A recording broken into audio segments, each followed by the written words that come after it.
মই কংগ্ৰেছ দল এৰি থৈ আহিছোঁ আৰু কংগ্ৰেছ দলত এটা মই কৈছোঁ আগতে যে এনেকুৱা এটা শ্বাসৰুদ্ধ পৰিৱেশত আছিলোঁ। গতিকে মই নিজৰ আত্মসন্মান বচাবৰ কাৰণেকে মই এৰি আহিলোঁ। এতিয়া কংগ্ৰেছ দলৰ ভিতৰত কি হৈছে মইতো নাজানো সেইটো কথা। মানে এনেকুৱা পৰ্যায় পাইছে আপোনাৰ কাজিয়া লাগিছে,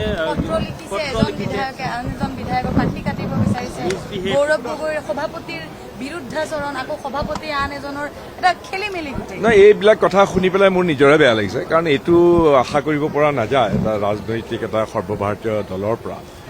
আৰু এনেধৰণৰ যদি অৱস্থা এতিয়া কংগ্ৰেছ দলত হৈছে, এইটোৱে মোক কোনো উল্লাসিত কৰা নাই। মোৰ দুখ লাগিছে, আৰু দুখৰ বাহিৰে আৰু মই দূৰৰ পৰা আৰু বেদনা প্ৰকাশহে কৰিব পাৰোঁ, ইয়াতকৈ আৰু কি কৰিব পাৰোঁ। মানে কিহৰ কাৰণে এই পৰ্যায়টো পাইছেগৈ কংগ্ৰেছ দলত? মানে শুনক, তৰুণ গগৈৰ দিনত আপোনালোকে তেওঁ পিতৃৰ লগত 15 বছৰ কাম কৰিলে, ধুনীয়াকৈ চৰকাৰ চলাইছিলে, আৰু সেইজন পিতৃৰ পুত্ৰৰ দিনত এতিয়া কংগ্ৰেছৰ এই দুৰৱস্থা হৈছে। যেতিয়া ক্ষমতা বা পদবী নিজৰ জন্মসিদ্ধ অধিকাৰ বুলি ভাবে মানুহে, যদি গৰম ভাতৰ ধোঁৱাই প্ৰতিক্ষণতে তেওঁলোকক পৰিচালিত কৰে, তেতিয়াহ'লে এনেকুৱাটো হয়।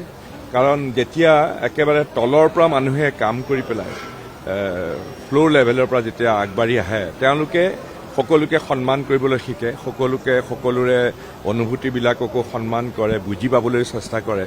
তেনেকুৱা ধৰণৰ অনুভূতি যদি টপতে যদি ওপৰৰ পৰা কোনোবাই দিয়ে, কোনোবা একেবাৰে ক্ষমতাসীন অৱস্থাতে যদি বাপেকৰ পুতেক হোৱাৰ কাৰণেই যদি তেনেকুৱা ধৰণৰ হয়, আচলতে তেওঁলোকে মাটিত ভৰিটো নাথাকে, মেৰিট আছে কিন্তু মাটিত ভৰিটো নাথাকে, তেওঁলোকে বুজি নাপায় সাধাৰণ কৰ্মীৰ মনোবেদনা কি।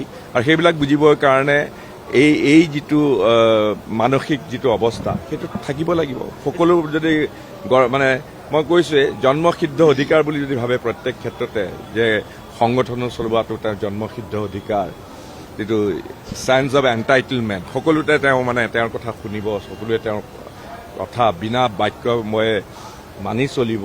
কিন্তু কোনো মৰম অনুভূতি, সকলোকে লগত লৈ কাম কৰাৰ যিটো প্ৰৱণতা বা সন্মান দিব পৰা, বা সাধাৰণ এজন কৰ্মীৰ আশা আকাংক্ষাক সন্মান দিব নজনা মানুহৰ তেনেকে থাকিলেতো অভিয়াছলি নোৱাৰে। কাৰণ কথাটো হ'ল, তেওঁলোকে বাস্তৱৰ পৰা একেবাৰে সম্পূৰ্ণ নিলগত আছে। মইতো কৈছোঁৱে, গৰম ভাতৰ ধোঁৱাৰ পৰিবেষ্টিত হৈ থাকে। কষ্ট কৰি কেনেকৈ দলটোক উজ্জীৱিত কৰিব পাৰে, কৰ্মীসকলকহে লৈ কৰিব লাগিব। কৰ্মীসকলক যদি হুকুম কৰে আৰু কৰ্মীসকলৰ মনৰ কথা নুবুজে, তেতিয়াহ'লে সেয়া মই নাভাবোঁ সেয়া অতি উত্তম নেতৃত্বৰ গুণ। চাওক, মই এতিয়া ৰাজনৈতিকভাৱে কৈছোঁ, কিন্তু মোৰ এই কথাবিলাক মই যেতিয়া শুনিছোঁ, মই সেইটোৱে ভাবিছোঁ যে এইটো বৰ দুৰ্ভাগ্যজনক। ইয়াৰ বাহিৰে আৰু মই কি ক'ম। নগাঁও উপ নিৰ্বাচনত আমি আশা কৰিছোঁ বিজেপি দলৰ যিজন প্ৰাৰ্থী হ'ব, তেওঁ জিকি আহিবলৈ সক্ষম হ'ব। কাৰণ নগাঁৱৰ ৰাজনীতিত এইবাৰ মানুহে নভবা কামো হ'ব বুলি আমি ভাবিছোঁ।